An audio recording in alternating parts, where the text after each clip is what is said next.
নমস্কার বন্ধুরা, আমার নাম রণজিৎ বিশ্বাস। আপনারা দেখছেন আমার চ্যানেল রণজিৎ বিশ্বাস আর্ট। আজকে আমি একটি নতুন টিউটোরিয়াল ভিডিও নিয়ে আপনাদের সামনে উপস্থিত হয়ে গেছি। আশা করি থাম্বনেল দেখে বুঝেই গেছেন যে কোন বিষয়ের উপর ভিডিও হতে চলেছে। একদমই ঠিক ধরেছেন, আলপনার উপরে ভিডিওটা হতে চলেছেন। আর অন্য বন্ধুরা প্লিজ নিরাশ হবেন না। আমি এইটুকুনি বলে দিচ্ছি, যা নাকি আমাকে অনেক কমেন্ট করছে, আমি দেখছি, আমি কিন্তু রিপ্লাই দিতে হয়তো সহজে পারছি না বা সময়ও দিতে পারছি না। চিন্তা করবেন না, আপনাদের যে কমেন্টগুলো আপনারা করেছেন তার প্রত্যেকজনের রিপ্লাই আমি ভিডিও করে নিশ্চয়ই করে দেখাবো, ঠিক আছে? এর জন্য একটু ধৈর্য রাখতে হবে। আর প্রত্যেক সানডে মানে রোববার বাদ আমি আলপনার ভিডিও আনবো, আর বাদ বাকি দিনগুলো ওয়াটার কালার আর অন্য মিডিয়ামের ভিডিও আমি কিন্তু আনবো, ঠিক আছে? আর বেশি কথা বলবো না, ভিডিওটা শুরু করছি। আর ছোট্ট একটা রিকোয়েস্ট, আমার চ্যানেল নতুন থাকলে প্লিজ চ্যানেলটা সাবস্ক্রাইব করুন, কমেন্ট করে জানান ভিডিওটা কেমন লাগলো, আর অবশ্যই লাইক দেবেন। তাহলে চলুন ভিডিওটা শুরু করা যাক। আমি যেটা করেছি সেটা হচ্ছে পেন্সিল দিয়ে একটা ব্ল্যাক চার্ট পেপারে, ভালো মোটা ব্ল্যাক পেপারে বা চার্ট পেপারে আমি ব্ল্যাক কালার মানে পেন্সিল দিয়ে ড্রয়িংটাই করে নিয়েছি। তারপরে কিন্তু আমি ফেব্রিকের হোয়াইট কালারটা করছি। আপনারা যে আলপনা আজকে আমি দেখাচ্ছি সেটা বড় জায়গায় আপনারা কিন্তু এইভাবে আলপনাটা দিতে পারেন। আর একটা কথা বলে দিচ্ছি, এই আলপনাটা করার আগে আপনি চক দিয়ে বা পেন্সিল দিয়ে কিন্তু বড় জায়গায় ড্রয়িংটা করে নেবেন। তারপরেই কিন্তু ফেব্রিক দিয়ে হোক বা খড়ি দিয়ে হোক বা চালের গুঁড়ো মানে গুঁড়ো করে জলে মিশিয়ে হোক বা বেটে হোক শিলনোড়ায় চালের গুঁড়োটাকে, এইভাবে কিন্তু আলপনাটা দিতে পারেন। মানে কি বললাম, এই আলপনাটা কিন্তু বড় জায়গায় খুব সুন্দরভাবে আপনারা দিতে পারবেন। যে কোনো অনুষ্ঠানে বড় করে আলপনা দেওয়া যেতে পারে, ঠিক আছে? তো রঙগুলো কি ব্যবহার করতে পারবেন বড় জায়গায় করলে সেটাও বলে দিলাম। আর কি ব্যবহার করবেন, পেন্সিল, চক, এগুলো দিয়ে ড্রয়িংটা করে নেবেন, তাহলে কিন্তু ভুল হবে না, ঠিক আছে?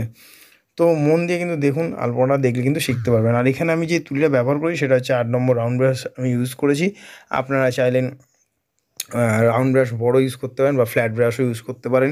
এরপরে একবার আমি ফ্ল্যাট ব্রাশ দিয়েও দেখাবো যে ফ্ল্যাট ব্রাশ দিয়েও আলপনা খুব সুন্দরভাবে দেওয়া যায়, আর খুব ভালো ভালো ডিজাইনও হয় ফ্ল্যাট ব্রাশে, ঠিক আছে? তো আজকে আমার ভিডিওতে হয়তো শুনেছেন, প্রথমেই আমি বলে দিয়েছি যে এইবার আমি কিন্তু প্রত্যেক সানডে মানে রোববারে কিন্তু শুধু আলপনার ভিডিওই আনবো। আর বাদবাকি দিনগুলো আমার যা ওয়াটার কালার বলুন বা অন্য মিডিয়াম বলুন, সেই মিডিয়ামের ভিডিও কিন্তু আমি নিয়ে আসবো। মন দিয়ে ভিডিওটা দেখবেন, স্কিপ করবেন না। স্কিপ করলে কিন্তু অনেক কিছু মিস করে যাবেন। আজকে কিন্তু খুব ভিডিওটা ইন্টারেস্টিং হতে চলেছে, আর হবেও। কেন কি, আজকে আমি খুব ধরে ধরে প্রত্যেকটা পার্ট আমি আপনাদের কিন্তু শেখানোর চেষ্টা করেছি, যাতে আপনারা বড় জায়গায় খুব সোজাভাবে মানে খুব সহজভাবে আলপনা দিতে পারেন। আমাকে একজন দিদিও কমেন্ট করেছে যে বড় জায়গায় আলপনা কী করে দেবে, তা সেই জন্যই কিন্তু আজকে আমার এই বড় আলপনাটা দেখানো। তো সেই দিদি তো দেখবে, সঙ্গে আপনারাও দেখুন যে বড় জায়গায় আলপনা কীভাবে দিতে পারেন আর কত সহজ সেটা দেওয়া, ঠিক আছে? তাহলে মন দিয়ে দেখতে হবে, স্কিপ না করে।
আমার চ্যানেল নতুন হলে প্লিজ চ্যানেলটা সাবস্ক্রাইব করুন, কমেন্ট করে জানান ভিডিওটা কেমন লাগলো, অতি অবশ্যই লাইক দেবেন। ধন্যবাদ পুরো ভিডিওটা এত ধৈর্য সহকারে দেখার জন্য।